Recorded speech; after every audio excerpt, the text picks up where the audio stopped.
Assalamualaikum warahmatullahi wabarakatuh. Apa kabar semuanya? Semoga kalian dalam keadaan sehat, bahagia, dan selalu dalam lindungan Allah. Hari ini kita akan membahas sesuatu yang mungkin dirasakan oleh banyak perempuan, terutama mereka yang sudah berumah tangga. Sesuatu yang sering dianggap wajar, tapi sebenarnya menyimpan banyak luka yang tak terlihat tentang beban ganda perempuan dalam kehidupan rumah tangga. Perempuan dan beban yang tak pernah usai. Sejak dulu, perempuan selalu diidentikan dengan peran domestik, mengurus rumah, memasak, merawat anak, melayani suami, dan melakukan segalanya agar rumah tangga berjalan dengan baik. Tapi di era modern, peran perempuan semakin luas. Banyak perempuan yang harus bekerja di luar rumah untuk membantu ekonomi keluarga. Sayangnya, meskipun mereka ikut mencari nafkah, beban di dalam rumah tetap tidak berkurang. Dari pagi buta, seorang istri dan ibu harus bangun lebih awal, menyiapkan sarapan, memastikan anak-anak siap sekolah, suami rapi dengan kebutuhan lengkapnya. Lalu, dia berangkat kerja, sama seperti suaminya, menjalani tekanan di kantor, berhadapan dengan deadline, klien, atasan, dan masalah pekerjaan lainnya. Tapi saat pulang ke rumah, pekerjaannya belum selesai.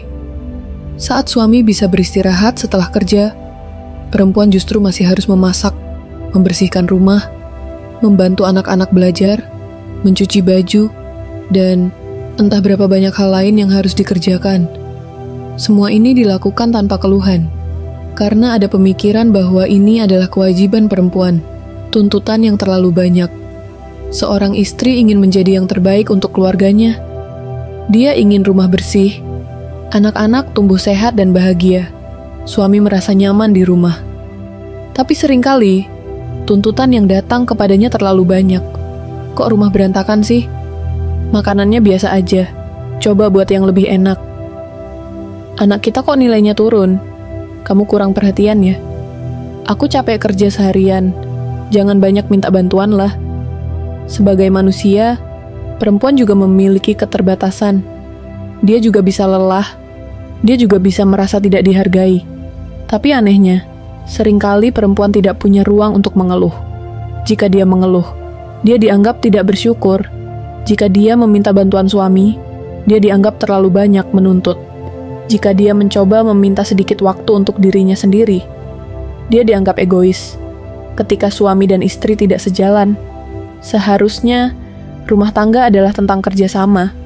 Suami dan istri adalah satu tim yang harus saling mendukung.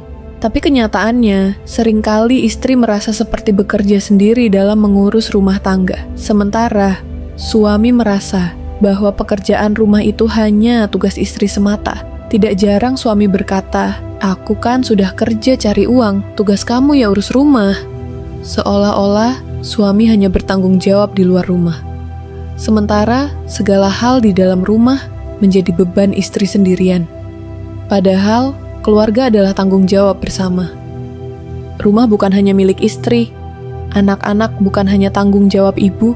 Jika seorang suami bisa membantu, misalnya dengan mencuci piring setelah makan, atau bermain dengan anak-anak agar istri bisa beristirahat sebentar, itu akan sangat berarti. Dampak jika beban ini terus dibiarkan. Perempuan juga manusia. Jika dia terus diperlakukan seperti mesin yang harus selalu bekerja tanpa henti, lama-lama dia akan lelah, baik secara fisik maupun mental. Banyak perempuan yang mengalami stres berat, kecemasan, bahkan depresi karena merasa terbebani. Ada yang merasa kehilangan jati diri karena hidupnya hanya berputar di urusan rumah tangga dan pekerjaan tanpa ada waktu untuk dirinya sendiri. Ada yang perlahan kehilangan kebahagiaan dalam rumah tangganya, karena hanya merasa seperti pekerja tanpa dihargai. Dan yang lebih mengkhawatirkan, jika perempuan terus-menerus tertekan, hubungan dalam keluarga juga bisa retak. Dia bisa kehilangan kesabaran, kehilangan semangat, dan akhirnya tidak lagi bisa memberikan kasih sayang yang tulus kepada anak dan suaminya. Bagaimana mengatasinya? Lalu, apa yang bisa dilakukan agar beban ini tidak semakin berat? Solusinya bukan hanya ada di tangan istri, tapi juga di tangan suami. 1. Komunikasi yang jujur. Istri tidak boleh memendam perasaannya sendiri.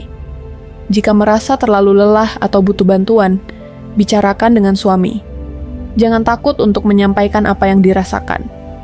2. Suami harus ikut berperan. Suami bukan hanya kepala keluarga, tapi juga bagian dari keluarga itu sendiri.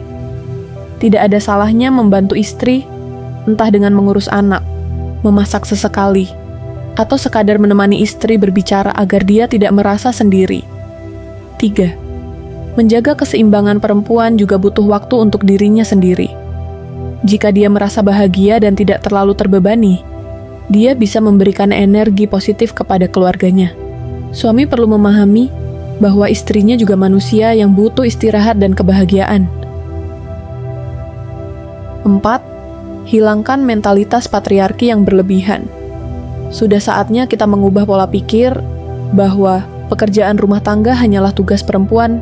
Ini bukan hanya tentang keadilan, tapi tentang kebersamaan.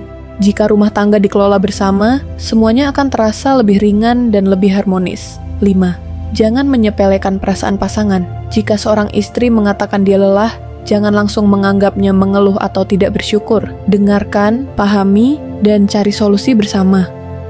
Begitu juga sebaliknya, istri juga perlu memahami perasaan suami. Menjalani rumah tangga bukan tentang siapa yang lebih banyak berkorban, tapi tentang bagaimana kita saling membantu, agar hidup ini bisa lebih ringan dijalani bersama.